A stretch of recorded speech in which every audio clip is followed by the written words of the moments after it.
Hello everyone. Hey, I was driving down the street and my mind is always turning, spinning, trying to figure things out. And I don't know if you can see this facility in the background. They're putting in a new Top Golf facility. You can see it probably doesn't do justice in the video how absolutely huge this place is. So the physical structure there is it's 3 tiers of essentially golf tees. Those large poles you see on each side, those are the fencing or whatever that keeps the balls in and everything. And they've been working on this for a while. You can see there's still a bunch of construction going on. I was trying to get a little bit closer, but they've got construction stuff everywhere. Anyway, a little bit of a phone issue there. It got me thinking, how are they gonna make money on this thing? You know, they're spending a ton of money. What's the pricing gonna look like? Things like that. And it made me think, this is one of those things. Pricing has a huge impact on your entire business, especially your cash flow, of course, but it also has a huge impact on just your business overall. So maybe even if your cash flow is fine, pricing could absolutely do you in. It's super, super important because you could be, I've worked with businesses that were pushing business that was actually not making money. So their continued pushing of that business, that particular product or service they were offering, was actually making them digging a deeper hole and having them lose money because it wasn't a profitable product. They thought they knew their numbers, but they didn't.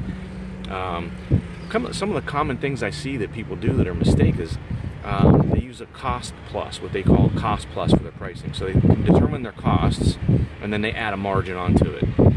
So let's say, for example, the cost per widget or per service is $100. They want a 20% margin, so they add 20% on, so they charge you $120. What I see often, though, is that people mistakenly look at just gross profit margin. So they look at that percentage, which of course does not include overhead.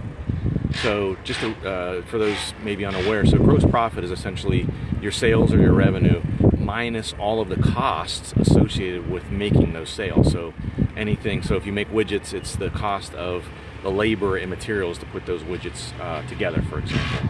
That's what's called cost of goods sold, or a lot of people call it COGS, C-O-G-S. But if you take the sales minus that COGS, that gives you the gross percentage, gross margin, and then you divide that by sales, and that gives you the percentage. And a lot of people look at that and say, oh, well, my margin's 54% or whatever.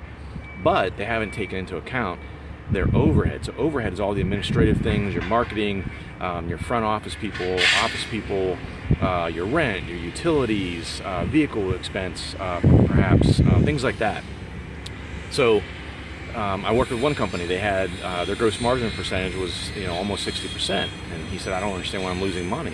It's because his overhead expenses, which again are not included in that gross profit percentage, he was not including those, and they were higher than the 60%. So that gross margin wasn't enough to cover all the overhead expenses. So obviously critically important. You got to make sure you include all costs when you're doing your pricing. 2 simple ways to do that.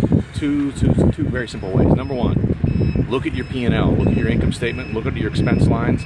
Make sure you're including something from every one of those expense lines to make sure you have an all-inclusive pricing model. And the other thing is to do, if you make widgets, literally, I know it sounds funny, look at the widget.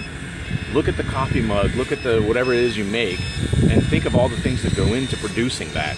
Hopefully this sounds okay here. They're ramping up the construction in the background, I'm sure you can hear. But make sure you include all of those expenses. It's critically important. I worked with a company at one point that she said that their margins they were looking for were 10%. And I did some analysis and found out that they were actually only 3%. And which is obviously why she ended up having to call me. What made it worse is she had just recently bid on a new project for a new customer, and she gave them a discount because she was looking for the future of that business.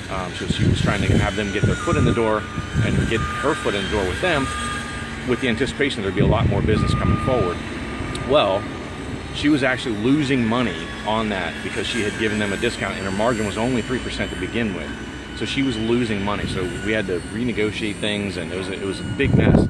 But she was making bad decisions because she had bad pricing information, which is obviously very critical. The other thing I want to mention in regards to pricing, and we do this with a lot of the businesses I work with, is if you haven't done it, you need to know what your competition charges. Mystery shop your competition and have someone else do it discreetly, so they don't know you're doing it, so they don't give you false information or try to you know, kind of mess up your plan, your program. But you have to know what your competition is charging for different things. What we found with one particular business is our prices were too low. We could actually increase our margins because we provided a better product, a better service, and our pricing was significantly less, or materially less, I should say, than our competition. So we had room to actually increase our margins. So we increased revenue without having to do anything. We were still winning bids on jobs, etc., because our product was superior. And even with the increase in the pricing, we were still under our competition.